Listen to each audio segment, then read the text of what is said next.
Hello বন্ধুরা, YouTube math স্কুলের পক্ষ থেকে নতুন একটা ভিডিও তোমাদের স্বাগত জানাই। আশা করি তোমরা সকলে ভালো আছো। আজ আমরা শুরু করতে যাচ্ছি ক্লাস 10-এর 23 অধ্যায় ত্রিকোণমিতিক অনুপাত ও ত্রিকোণমিতিক অভেদাবলী। তো আজ আমরা ত্রিকোণমিতিক অনুপাত নিয়ে আলোচনা করব। ত্রিকোণমিতিক অভেদাবলী আমরা পরবর্তীতে আলোচনা করব। তাহলে চলো শুরু করা যাক। তো এখানে এ বি সি আমরা একটি সমকোণী ত্রিভুজ এঁকেছি, যার সি কোণটা হচ্ছে সমকোণ এবং এ কোণ আর বি কোণ হচ্ছে সূক্ষ্মকোণ। তা দেখো বন্ধুরা, এই এবিসি ত্রিভুজের তিনটি বাহু আছে। তিনটি বাহুকে কোণটিকে আমরা কি বলি? তা আমরা জানি যে সমকোণের বিপরীত বাহুটি হচ্ছে অতিভুজ, অর্থাৎ এখানে এবি হচ্ছে অতিভুজ। তাহলে বাদবাকি যে দুটো বাহু আছে এদের মধ্যে কোনটি লম্ব আর কোনটি ভূমি, এটি নির্ভর করবে বন্ধুরা আমাদের এই দুটি সূক্ষ্মকোণের উপর। কেমন? তাহলে বন্ধুরা সকল অবস্থাতেই আমরা এই এবি অতিভুজ পাবো। এবার যদি আমরা এ বি সি অর্থাৎ এই কোণটার কথা চিন্তা করি এবং এই কোণটা আমরা থিটা ধরি, সেই ক্ষেত্রে ভূমি কী হবে আর লম্ব কী হবে? সেই ক্ষেত্রে বন্ধুরা আমাদের ভালো করে খেয়াল রাখতে হবে, ভূমি হবে এই কোণ সংলগ্ন বাহুটি অর্থাৎ বিসি, এবং কোণের বিপরীত বাহুটা সর্বদা লম্ব হবে। অর্থাৎ এক্ষেত্রে এই বিসি হয়ে যাবে ভূমি এবং এসি হবে লম্ব। কেমন? আশা করি বন্ধুরা তোমরা বুঝতে পেরেছো। তাহলে এটি যদি আমরা প্রথম অবস্থা ধরি এবং আমরা দ্বিতীয় আরেকটি ছবি অঙ্কন করছি। আমরা দ্বিতীয় আরেকটা ছবি এঁকেছি, যে ছবিটা এই উপরের ত্রিভুজের সমান মাপের, অর্থাৎ এই কোণটা সমকোণ। তাহলে স্বাভাবিকভাবেই আমরা এই এবি পেয়ে যাব অতিভুজ। আর যখন এই কোণের সাপেক্ষে আমরা বিচার করেছিলাম, এই এসি হয়েছিল আমাদের লম্ব এবং বিসি হয়েছিল ভূমি। এবার আমরা এই এ কোণের সাপেক্ষে বিচার করব, অর্থাৎ এই কোণটার মান কী হবে? 90 ডিগ্রি মাইনাস থিটা। এই কোণের সাপেক্ষে আমরা বিচার করব, তখন আমাদের ভূমি আর লম্ব কোণটা হচ্ছে দেখো। তাহলে দেখো এই কোণ সংলগ্ন বাহুটি হয়ে যাবে ভূমি। তাহলে এক্ষেত্রে আমরা এসি পেয়ে যাচ্ছি ভূমি, এবং এই কোণের বিপরীত বাহু অর্থাৎ বিসি হয়ে যাবে আমাদের লম্ব। কেমন? এটি তোমরা ভালো করে বুঝে নাও বন্ধুরা। সর্বদা কোণ সংলগ্ন বাহু হবে ভূমি আর অতিভুজ, এবং তার বিপরীত বাহু হবে লম্ব। কেমন? এই কনসেপ্টটা যদি তোমাদের কাছে ক্লিয়ার হয়ে যায়, তাহলে পরবর্তীতে তোমরা খুব সহজেই অঙ্কগুলি করতে পারবে। তাহলে বন্ধুরা আশা করি এতক্ষণে তোমরা বুঝে গেছো যে ত্রিভুজের অতিভুজ, লম্ব আর ভূমি কিভাবে আমরা চিনব। এবার আসি আমরা যে ত্রিকোণমিতিক অনুপাত কাকে বলে। তা দেখো, ত্রিভুজের এই তিনটি বাহু পেয়েছি আমরা। এই তিনটি বাহুর যে কোনো দুটো বাহুকে নিয়ে আমরা যে 6 প্রকার অনুপাত পাই, তাদেরকে আমরা ত্রিকোণমিতিক অনুপাত বলি। এখন এই 6 প্রকার অনুপাত কী কী আমরা একে একে দেখব। তাহলে দেখো, প্রথম অনুপাতটা কি হতে পারে?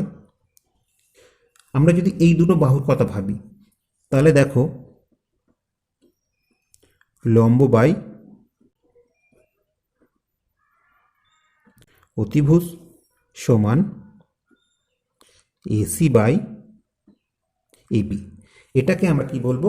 এই থিটা কোণের সাপেক্ষে সাইনের অনুপাত, যেটাকে আমরা সংক্ষেপে সাইন থিটা লিখব। ঠিক তেমনি দেখো বন্ধুরা, যখন আমরা ভূমি আর এই অতিভুজের তুলনা করব, অর্থাৎ ভূমি বাই অতিভুজ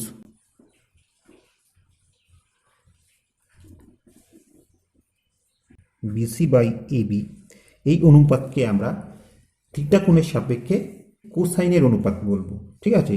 যেটিকে আমরা সংক্ষেপে কস থিটা লিখব। ঠিক একইভাবে দেখো বন্ধুরা, যখন আমরা লম্ব আর ভূমির অনুপাত বের করব, লম্ব বাই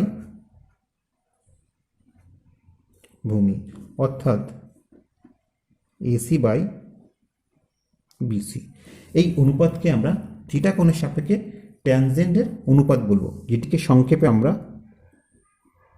ট্যান থিটা লিখব। কেমন? এবার দেখো, এই অনুপাতগুলোকে যদি আমরা ঘুরিয়ে লিখি, অর্থাৎ 4 নম্বরে আমরা কি পাবো? দেখো, এটিকে যদি উল্টে দিই তাহলে আমরা পাবো অতিভুজ বাই লম্ব,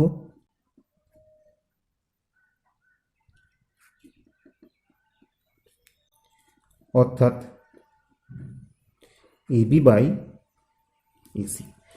এই যে অনুপাত, এটিকে সংক্ষেপে আমরা থিটা কোণের সাপেক্ষে কোসেকের অনুপাত বলবো। কেমন? Cosec theta. 5 নম্বরে দেখো, এটিকে উল্টে দিলে আমরা পাবো অতিভুজ বাই ভূমি,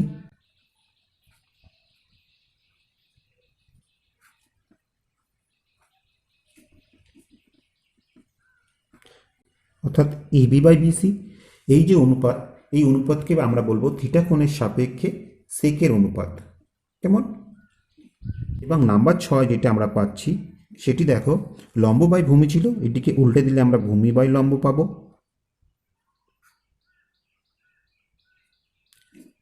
অর্থাৎ আমরা পাবো বিসি বাই এসি। এই যে অনুপাত পাবো, এই অনুপাতকে আমরা বলবো থিটা কোণের সাপেক্ষে কটের অনুপাত। সংক্ষেপে আমরা কি লিখব? কট থিটা। কেমন? এখানে থিটা কোণের সাপেক্ষে sine theta, cos theta, tan theta কি পেয়েছি তোমরা দেখতে পাচ্ছ। তা তোমরা এবার নিজেরা চেষ্টা করবে এই 90 মাইনাস থিটা অর্থাৎ এই এ কোণের সাপেক্ষে আমাদের এই অনুপাতগুলি কি হবে। ঠিক আছে, এই এ কোণের সাপেক্ষে তোমরা দেখতেই পাচ্ছ লম্ব ভূমি চেঞ্জ হয়ে গেছে, তাহলে স্বাভাবিকভাবে এই অনুপাতগুলো কিন্তু চেঞ্জ হয়ে যাবে। এটা তোমরা বাড়িতে করবে। ঠিক আছে, তাহলে দেখো এখান থেকে আমরা কি দেখতে পাচ্ছি।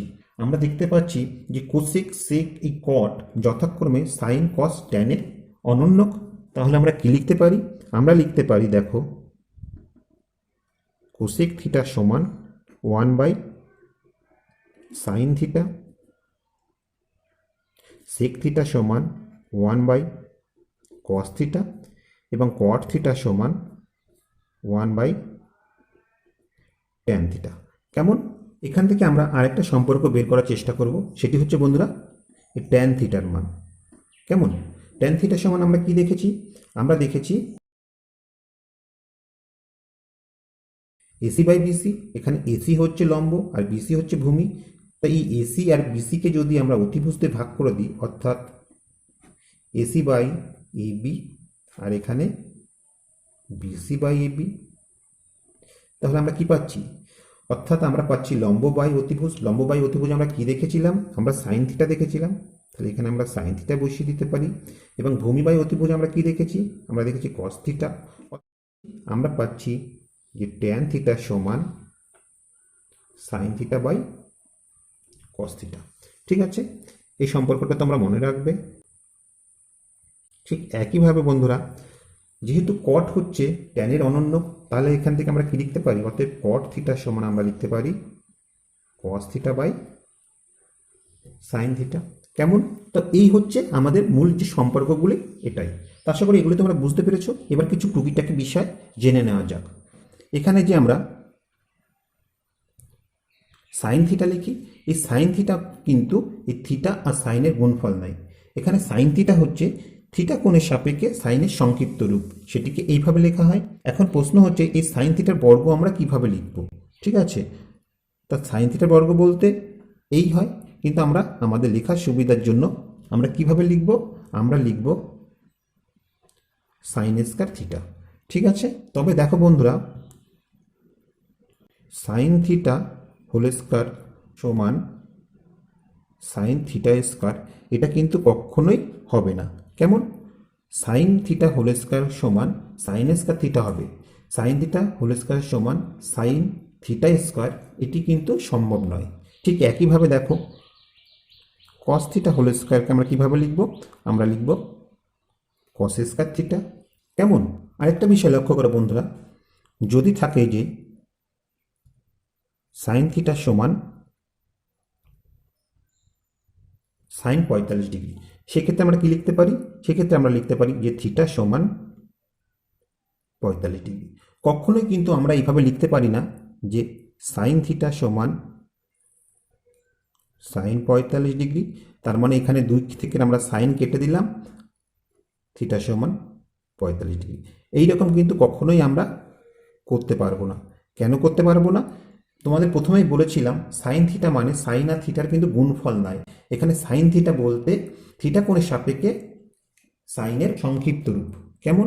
এরপরে যে বিষয়টা সেটি লক্ষ্য করো, তা দেখো, যদি থাকে সাইন 2 থিটা, এটিকে কিন্তু কখনোই আমরা লিখতে পারবো না যে 2 সাইন থিটা। দুটি কিন্তু সমান নয়, দুটি হচ্ছে আলাদা, এটি আমরা লিখতে পারবো না। ঠিক আছে, আবার দেখো, sine alpha by sine beta সমান আলফা বাই বিটা, এটি কিন্তু হবে না। কেমন? তার পাশাপাশি দেখো, অনেক সময় থাকতে পারে sine alpha plus cos beta. এটি সমান কিন্তু আমরা সাইন আলফা প্লাস বিটা লিখতে পারবো না, কিংবা থাকতে পারে sine alpha minus cos beta সমান sine into alpha minus beta, এরকম আমরা লিখতে পারবো না। এটি শুধু সাইন কসের ক্ষেত্রে নয়, প্রতিটার ক্ষেত্রে এই নিয়মগুলো আমাদের ফলো করতে হবে। তা বন্ধুরা, এতক্ষণ যে আমরা আলোচনা করলাম এটি শুধু এই জন্যই, যেহেতু তোমরা ত্রিকোণমিতি প্রথম করছো, তাই ত্রিকোণমিতির বেসিক জিনিসগুলি আমাদের অবশ্যই জানা দরকার। এবার চলো আমরা কোষে দেখি 23.1 অঙ্কগুলি শুরু করি। তা কোষে দেখি 23.1 এক দাগের অঙ্কটা দেখো। এক দাগে কি আছে? এক দাগে আমরা দেখতে পাচ্ছি যে একটি সমকোণী ত্রিভুজ এবিসি এঁকেছি, যার অতিভুজ এবি সমান 10 সেমি, ভূমি বিসি সমান 8 সেমি এবং লম্ব এসি সমান 6 সেমি। কোণ এবিসি এর সাইন এবং ট্যানজেন্টের মান নির্ণয় করি। তাহলে চলো আমরা প্রথমে ছবিটা অঙ্কন করে নিই। এখানে আমরা ছবিটা অঙ্কন করে নিয়েছি। আমরা দেখতে পাচ্ছি এবি হচ্ছে 10 সেমি, অর্থাৎ সব থেকে বড় বাহু। তাহলে স্বাভাবিকভাবে আমরা বলতে পারি এখানে এবি হচ্ছে অতিভুজ এবং তার বিপরীত কোণ অর্থাৎ সি কোণটা হচ্ছে সমকোণ। আমাদের এবিসি অর্থাৎ এই কোণের সাপেক্ষে আমাদের সাইনের মান এবং ট্যানজেন্টের মান বের করতে হবে। ঠিক আছে, তাহলে আমরা সংক্ষেপে কি লিখতে পারি? আমরা দেখো সংক্ষেপে লিখতে পারি সাইন কোণ এবিসি। ঠিক আছে, তাহলে সাইন কোণ এবিসি সমান আমরা কি জানি? আমরা জানি লম্ব বাই অতিভুজ। এখানে লম্ব কত আছে দেখো, কোণের বিপরীত বাহুই হচ্ছে লম্ব অর্থাৎ এসি, এবং অতিভুজ কি? অতিভুজ আছে এবি। তাহলে আমরা কত পাচ্ছি দেখো, এসির মান 6 দেওয়া আছে আর এবির মান 10 দেওয়া আছে। এটিকে 2 দিয়ে কাটলে এখানে 3, এখানে 5, অর্থাৎ আমরা পাবো 3-এর পাশ। কেমন? তো আশা করি বন্ধুরা বুঝতে পেরেছ। ঠিক একইভাবে দেখো আমরা লিখতে পারি ট্যান এবিসি সমান লম্ব বাই ভূমি। এখানে লম্ব কি আছে? এসি আছে। ভূমি কি? বিসি আছে। আমরা মানটা বসিয়ে দিই। এসির মান 6, বিসির মান 8, 2 দিয়ে কাটলে 3, 2 দিয়ে কাটলে 4, অর্থাৎ আমরা পাবো 3-4। ঠিক আছে, এবার 2 দাগেরটা লক্ষ্য করো। 2 দাগে কি আছে?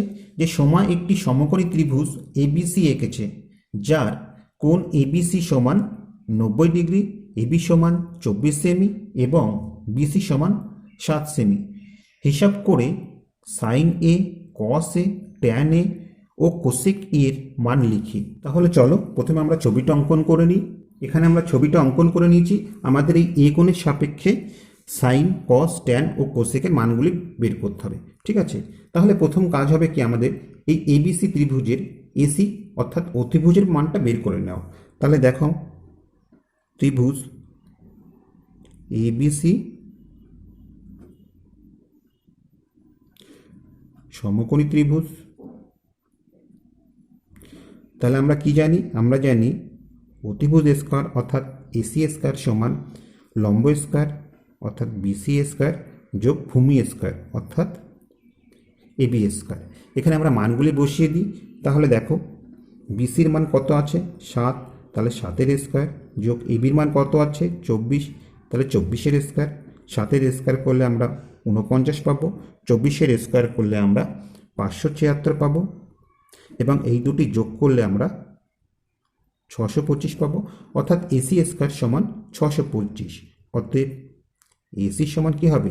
625-এর বর্গমূল অর্থাৎ 25 সেমি।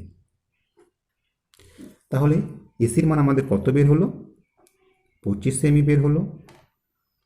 কেমন? এবার চলো আমাদের যে অনুপাতগুলি বের করতে বলেছে সেগুলি আমরা বের করি।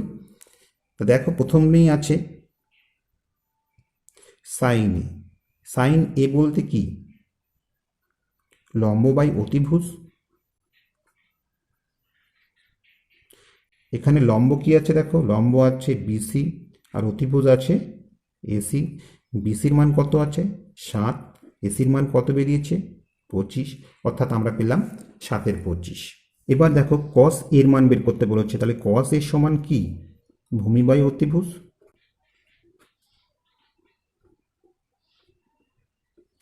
এখানে ভূমি কি?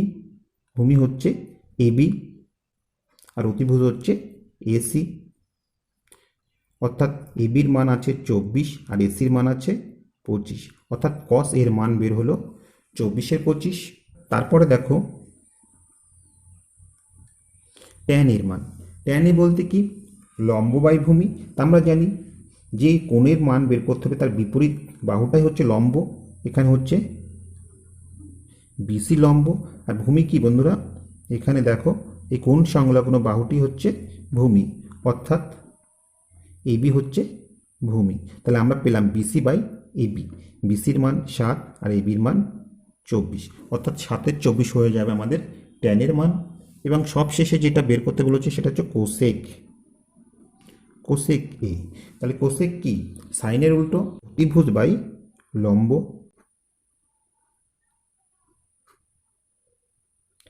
অতিভুজ হচ্ছে এসি আর লম্ব হচ্ছে বিসি। অতিভুজের মান 25 বেরিয়েছিল এসির মান, আর বিসির মান 7 আছে। তো আশা করি বন্ধুরা অঙ্কটি তোমরা বুঝতে পেরেছ। তো এবার 3 দাগেটা লক্ষ্য করো। 3 দাগে কি আছে? 3 দাগে আমরা দেখতে পাচ্ছি যদি এবিসি একটি সমকোণী ত্রিভুজের কোণ সি সমান 90 ডিগ্রি, বিসি সমান 21 একক এবং এবি সমান 29 একক হয়, তাহলে sign A, cos A, sign B, কস বির মান নির্ণয় করি। তাহলে চলো প্রথমে আমরা ছবিটা অঙ্কন করে নিই। এখানে আমরা ছবিটা অঙ্কন করে নিয়েছি। এখানে যখন এই কোণের সাপেক্ষে আমরা দেখতে পাচ্ছি লম্ব আর অতিভুজ আছে, ভূমি বের করার নেই, কিন্তু আমাদের কসের মান বের করতে গেলে ভূমি লাগবে। অর্থাৎ বন্ধুরা এখানে এবিসি ত্রিভুজের প্রথমে আমাদের ভূমি এসির মান বের করে নিতে হবে। তাহলে দেখো সমকোণী ত্রিভুজ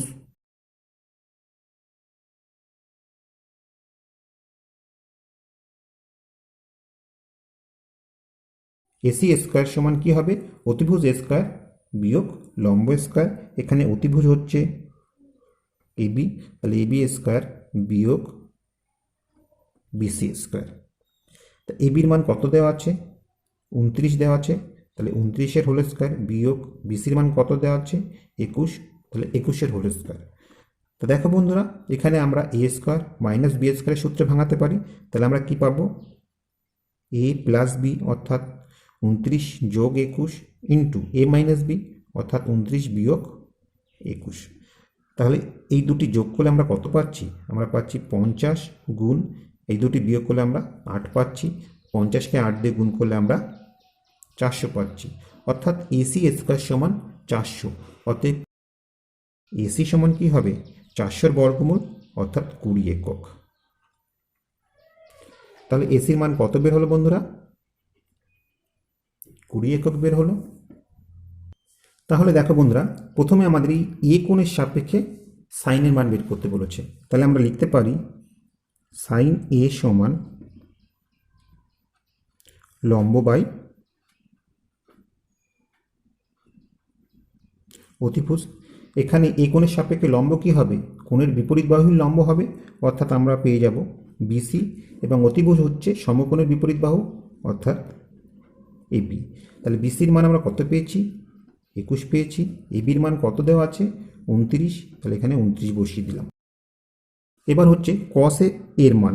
তাহলে দেখো কস এর সমান কি হবে, ভূমি বাই অতিভুজ। তাহলে এখানে ভূমি কি হবে বন্ধুরা, ভূমি হচ্ছে কোণ সংলগ্ন বাহুটাই হচ্ছে ভূমি, ঠিক আছে। তাহলে এখানে ভূমি হচ্ছে আমরা পাচ্ছি এসি এবং অতিভুজ হচ্ছে এ বি। এখানে এসির মান বসিয়ে দিই, এসির মান হচ্ছে 20 আর অতিভুজের মান 29, অর্থাৎ আমরা পেলাম 20/29। এবার দেখো বন্ধুরা আমাদের সাইন বি বের করতে বলেছে, অর্থাৎ বি কোণের সাপেক্ষে সাইনের মান। তাহলে সাইন বি হলে তখন এই কোণটা হয়ে যাচ্ছে, তখন আমরা দেখতে পাচ্ছি বন্ধুরা এটি হচ্ছে ভূমি হয়ে যাবে এবং এই কোণের বিপরীত বাহু অর্থাৎ এসি তখন আমাদের লম্ব হয়ে যাবে। তাহলে সাইন বি সমান আমরা কি জানি, আমরা জানি লম্ব বাই অতিভুজ। তাহলে লম্ব আমরা কি পাচ্ছি, আমরা পাচ্ছি এসি, অতিভুজ আমরা এবি পাচ্ছি। এসির মান আমাদের 20 বেরিয়েছে, এবির মান 29 আছে, অর্থাৎ সাইন বির মান বের হবে 20/29, ঠিক আছে। তেমনি দেখো কস বির মান কি বের হবে, কস বি সমান আমরা জানি ভূমি বাই অতিভুজ। এখানে ভূমি কি হবে, cos b সাপেক্ষে ভূমি হয়ে যাবে বিসি, আর অতিভুজ হচ্ছে এবি। বিসির মান আমাদের 21 বেরিয়েছে আর এবির মান 29, অর্থাৎ 21/29 হয়ে যাবে আমাদের cos বির মান। তো আশা করি বন্ধুরা অঙ্কটি তোমরা বুঝতে পেরেছো। তো আজ এই পর্যন্তই। আশা করি ভিডিওটি তোমাদের ভালো লেগেছে। ভিডিওটি যদি তোমাদের ভালো লেগে থাকে অবশ্যই লাইক, কমেন্ট ও শেয়ার করবে। আর তোমরা যদি এই চ্যানেলে নতুন হয়ে থাকো তা প্লিজ সাবস্ক্রাইব করে নেবে ও তার পাশাপাশি বেল বাটনটি ক্লিক করবে, কেননা আমরা যখনই কোনো নতুন ভিডিও আপলোড করবো তার নোটিফিকেশন তোমরা সঙ্গে সঙ্গে পেয়ে যাবে। আর তোমরা যদি অলরেডি সাবস্ক্রাইব করে থাকো তাহলে অসংখ্য ধন্যবাদ। তো আজ নয় বন্ধুরা, আবার দেখা হবে পরবর্তী কোনো ভিডিওতে। ততক্ষণ পর্যন্ত ভালো থেকো, সুস্থ থেকো, এই কামনায় ভিডিওটি এখানেই শেষ করছি।